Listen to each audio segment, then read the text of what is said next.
Here we go. The heavyweights of Southeast Asia, Malaysia, Thailand, Vietnam, all going head to head. Which one is actually the best place to live in 2025? We're not just talking about which place is the cheapest. We're gonna go into everything. Dating, quality of life, and those little things you only notice when you're living here for a while. This is the breakdown. Let's go. Let's go. We have to get this out of the way. The cost of living. We all know Asia is affordable. The quality of life you can have here for the price you pay is unmatched really at the moment. And look, Vietnam is no different. I would say Vietnam, if you want to go by numbers, might be the cheapest of all. You can have whatever you want. You can have luxury if you want it here. It's all here. The food is very good. Each meal I spend between $2 and $3, even though I put in a few extra eggs, few smoothies there. And the coffee is incredible. 80% caffeine, 20% rocket fuel. You can't get much better than that. Thailand is a funny one. Thailand, because of its popularity in the hotspots in particular, is, you could say it's expensive. It's gotten expensive compared to where it was a few years ago. Bangkok, the prices of condos are gone up. I would say up north in Chiang Mai, Chiang Rai, that's where the best value is at the moment. In Phuket, in Koh Samui, you're talking Kim Kardashian prices down there. Malaysia's trendy, very trending right now, but over the years, obviously Thailand was number one. Vietnam probably a bit more popular. Malaysia's price to quality ratio of the three is the best. The quality of life you can have in Malaysia is incredible for the price you pay. I would say infrastructure in Malaysia is better than Europe at the moment. It's overtaken it. It's one of the best. You have Singapore, obviously, in Southeast Asia is the best. Malaysia is definitely the next best one. You can live very comfortably for $1,500 per month, $2,000. You're living incredibly well. Anything above that, I would say you're balling. The cheapest probably goes to Vietnam. Overall, the price to quality, Malaysia. The price to quality in Malaysia is the best in the world right now. Okay, the fun one, the fun stuff, the visas. Thailand, the visas are tricky to say the least. They're notoriously difficult to deal with at times. People still do the dance and have been doing border runs back and forth for years. Most people are going to crack up. I would crack up doing that, leaving every month or 2 months. If you have the money, the elite visa is quite good. I know a few people have done this and are happy with it. It's not a permanent residency. It's like a VIP pass. You stay there. You can stay for 5 years or 10 years or 20 years. The digital nomad visa is quite good if you qualify for that. Even though there's been a few successful people have naturalized in Thailand and have done very well, have become Thai citizens, Thailand feels a little bit, it's kind of set up for you to leave. Thailand's very protective of its culture, and I can't argue with that. Vietnam, I would say, is a little bit easier. You have more leeway. The e-visa you can get is 90 days, so that's quite nice. But bear in mind, I've heard stories, especially of Irish people, because thankfully our passport is very good. We can go to a lot of countries visa-free and just rock up and say, hey, we're here, let us in. Vietnam, you can't do that. You need to get a visa before you come in here, or they won't let you in, and you'll have a bit of an awkward encounter at the immigration. So get the 90-day visa. People have been renewing it indefinitely, doing border runs, getting a new one. You never know how long governments will allow that. Word on the street in all Asian countries is they're cracking down on that. So you can do it for a while at your own discretion. If you've done it too much, expect a few questions. And if you really love a place and you want to stay, you're probably going to need to line up a full-time visa somehow, whether through a company or one of the digital nomad visas. The good news about Vietnam is they're opening up now. There's big talks of investor visas, golden visas. They're angling it to attract people to come here and stay long-term. Plus, they've made the naturalization requirements a lot easier. They're talking about having dual citizenship, which you weren't allowed before. It's a step in the right direction. Okay, we're talking Malaysian visa, bit more leeway again. You have the 90 days on arrival. Now look, people ask me, people have stayed there doing this 90-day on arrival and leaving and coming back for years. The rule used to be you just had to leave for 3 days.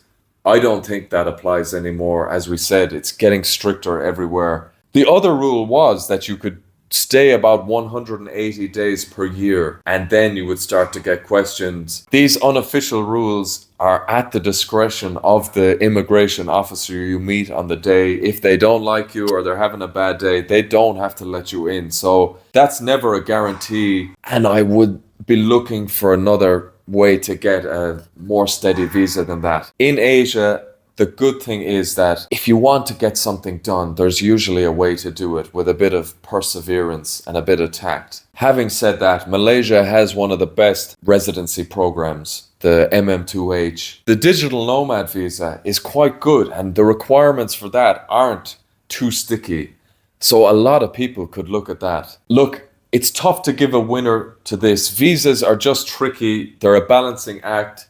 If you don't qualify for the big ones, you're going to have to be adaptable and have kind of some system yourself. Look, there's a way to get things done. Pick your poison with the visas. Okay, the fun stuff. What kind of video guy would I be without talking about the dating? Where do I start? We all know about Thailand. Thailand is notorious. The Hangover 2 movie was filmed there for good reason. Thailand is extremely social. If you're looking for the similar Western open style dating, Thailand is the place to go. If you want to go on Tinder or Bumble, whatever you want to do, your thing will be blowing up. You'll be swiping all evening. Vietnam, on the other hand, is a bit more conservative. It's not as open as what we're used to. People are really lovely, but it's more traditional. What the family think of you will come into play. What society thinks of you comes into play. And to be quite frank, in Vietnam and a lot of other countries actually, even though the stereotype of, oh, guys come to Asia and it's so easy, 90% of women here don't want to date you. They don't have any interest in dating a foreigner. First of all, you can't understand what each other are saying. So that's one of the big reasons. So bear that in mind. Don't be offended when 90% of the women don't have any interest in you. To be honest, it hurts my ego a little bit. Okay, so we have Malaysia. Malaysia is a more religious, conservative country. Thailand is very open. Malaysia is quite closed and conservative. Vietnam lies somewhere in the middle. Having said that, just because it's not like Western style dating, doesn't mean dating in Malaysia is not fulfilling. I know some people, some very happy couples. If you find someone you like and take the time, it can be really rewarding. Plus the English level is good. You're going to be able to communicate a lot better in Malaysia with people. What am I saying? The English level is really good in Malaysia. There's nightlife there, but I wouldn't be really going to it. Your chances of trouble happening during the night, it's just not set up for nightlife. So if you're into that, I wouldn't be going to Malaysia really. Thailand's the one for nightlife. So yeah, that's it. The winner is, it depends on what you want. If you're looking for fun, nightlife, open dating, casual flings, Thailand is the one for you. If you're looking for a wife that you can actually talk to and she understands what you're saying and gets your jokes, Malaysia is probably the one. Bear in mind, it will take more time. I see a lot of happy couples also in Vietnam. So look, you can find good people everywhere. You can find terrible people everywhere. It's up to what suits you. Just bear in mind, things that are worthwhile aren't that easy. As my grandfather once told me, he said, if a girl is interested in you, be very suspicious. And I don't know, was he trying to insult me, but I definitely took it on board. Look, I put some dating stories in the ebook below. Check it out and have a good laugh at my expense. The quality of life and infrastructure, which is very important, more important than dating. Vietnam is a love-hate relationship. It's so chaotic that some people will love it and feel energized off it. Some people will absolutely hate it. Stepping out into the traffic is like playing Call of Duty Modern Warfare. Really, I don't know if they are trying to kill me or not. I really like to believe they're not, but I'm not convinced. But Vietnam in general is very safe, it's fun, it has a lot of entrepreneurial spirit and hustle here. Okay, Thailand. Thailand is very developed, especially in the tourist zones. They're well used to people. It's set up for people to visit. Good roads, incredible hospitals, to be fair. Thailand's a little more polished than Vietnam. The internet is incredible in Thailand, and you have setups for remote workers. They're really set up for that. So yeah, Thailand, pretty polished. Malaysia is just that step above. Malaysia is really developed. You will be surprised. Great internet, incredible hospitals, incredible highways. They put all the money in the highways. Malaysia makes Ireland now look like it's back in the 1800s. The trains make Ireland's look like the old steam engines. People would be so surprised if they go and gave Malaysia a chance, especially KL. Very developed. So for sure, the winner for this is Malaysia. If you want your creature comforts, the least amount of culture shock, definitely Malaysia. Vietnam is a bit more hectic, a bit more energy to it, a bit more life to it if you want that. Thailand, somewhere in between. Thailand, a bit more polished than Vietnam. I would say Thailand is a young man's game. Okay, the big one, the food. Thailand, we all know, is the world famous. Could be the best food in Asia, could be the best food in the world. People love to argue with me in the comments and say, what are you talking about? Thailand has great food. Come on, guys, there's like 2 Thai restaurants in every town in Ireland and all over the world. Thailand has a huge reputation for food, and rightfully so. It's incredible. It's very spicy. It's very flavorful. Is that a word? The culture, Thai culture, rich in tradition. Muay Thai is there. You can't beat that. Vietnam, the food, to be fair, is very underrated. It's not as spicy for those of you that don't like the spice. Now look, I like spice, but as I get older, my stomach isn't liking it as much. So Vietnam for me is quite suitable. It's milder, but the food is great. Bit of French infusion with the banh mi, the baguettes. I love the frog with the ginger, and dip the bread into it. Vietnam, if you're like me and you love coffee, Vietnam is the place to be. The coffee is next level. Malaysia then is a different kind of thing for food, but it's well up there. You have such a wide array of the Malay food, the Indian food, Chinese food, fusions together. It's incredible. In Malaysia, you can get pretty much anywhere you want. And it was the one place, KL especially, when you go on the Grab and you have the restaurants, it's almost impossible to choose what to get. There's too much food available. Okay, it's hard to say, you know me. I love food, and I love food from all the countries.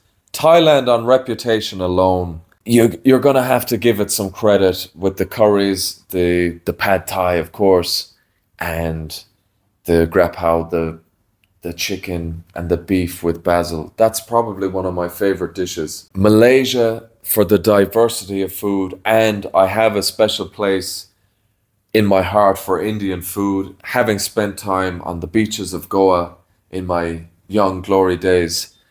I love Indian food, so Malaysia obviously is a big one for me. I have some family from France, so the fusion of French and Vietnamese food together, I feel quite wholesome. You won't be stuck for food choices in any of these 3. Okay, let's talk about the energy of each place, the vibe of each place, if you will. When you come to Vietnam, first of all, you will be hit in the face with some energy. There's something going on here. Everyone is hustling. Everyone is on the move. People are waking up at 4 a.m. in the morning, going jogging, opening up their business. I'm telling you, I thought I was the big man getting up there one morning at 5. Everyone was already up, and there was a concert down by the lake already in full swing with a crowd of about 100 people. Vietnam is chaotic and can be overwhelming at times. Thailand, we all know, is the OG expat fantasy. The temples, the tuk-tuks, the food is there. I would say avoid the south, the hotspots now, avoid the tourist areas. That's all they are, really. They're the Benidorms of Asia. And go up north. It's still more authentic, more probably chilled out. And also Hua Hin is good. The east of Thailand is coming up. If you want to go somewhere a bit more underdone, Rayong and the Eastern Economic Corridor of Thailand. I think that's the new place to go. Malaysia has a very chilled out but understated confidence. The Malaysian people know who they are. They're not trying to impress anyone. They don't even really care if you come to the country or not. They have their own thing going on. And I would say if you're looking for a place to work, a place to relax with all the modern conveniences, Malaysia is the place to be. Okay, time to pick a winner. This is where I always get stuck. It's not that easy to pick a winner because it totally depends on your personality type. When I was young, the party guy, young man's game, Thailand, of course, is the place to be. And a lot of people will still prefer Thailand. It's set up for people to go stay there. It's set up for tourists. And really, it's a beginner-friendly place in Asia. Thailand, you can't go wrong. But for me personally, I don't want to go to the popular hotspots at all. If I'm to go to Thailand, I'm going to go somewhere a little bit under the radar. That's where I'm at this stage as a 33-year-old man. Obviously, I love Malaysia. I spent a lot of time there. I was nearly in KL for 2 years. So I feel I know it, and I don't have anything bad to say about Malaysia. I loved it. It's quite hot. It's very hot. If you have a family, for sure, Malaysia is the place. And then Vietnam for the next place to be, to see a place developing rapidly that's getting popular now and having its moment now. It's very excited. I'm very excited to be in Vietnam right now. I really like it. I like the people, the food, obviously. But look, guys, you know me. I just love Asia in general. So that's the story. I hope it helped. I hope you learned something from that. Look, if you take away one thing, it is that Malaysia, Thailand, Vietnam, all great countries, but will suit different personalities. That's it. So you can decide. And yeah, that's the video. If you're serious, I put everything into the Move to Asia blueprint. All the lessons there I learned. It's nicely laid out. And yeah, check it out. See if it suits you. Check out the ebook. It's funny. If you want to hear more stories about my embarrassing times, see the ebook. You'll have a laugh at least. And that's it, guys. Look, if you enjoyed that, like and subscribe. Do whatever you need to do. I need all the help I can get here. And also, the Move to Asia cheat sheet in the box below. It's free. It's an overview of all the countries in Asia. Check it out. See which one suits you. Look, guys, that's it. It's been a pleasure, and I'll see you in the next one. Oh, my back.